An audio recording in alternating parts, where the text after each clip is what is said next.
আব্বা সাইকেল তো পেশাব করা বুঝি সাইকেল তো পুরো তো চুরি কেটে চলে গেছে। হ্যালো বাবা, সাইকেল গেছে থাকবা, তুই ফের চলাই বা তাড়াতাড়ি বাইক চলাই, থাক পাবে না, সাইকেল গেছে থাক। আয় ভাই কাম তো হয়ে গেছে, আর ক টাকা দিবেন কল?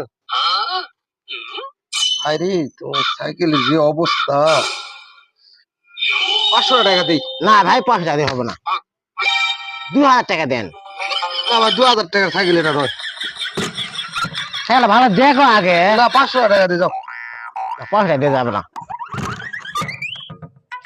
তাহলে কি অবস্থা, এটা সাইকেল তো 500 টাকা। এর ভাই তাড়াতাড়ি নেন, সময় নাই। 20 টাকা নিয়ে যাও। ওগুলা দিয়ে হবে না ভাই, তুই 500 টাকা দেন দেন, তাও সাইকেল ফর তো। 600 টাকা দিয়ে দিবেন তুমি? না ভাই এরা দিয়ে দেওয়া যাবে না, এই টাকা দাও। হ্যালো হ্যালো 600 টাকা। বাহ কাম হয়ে গেছে যা।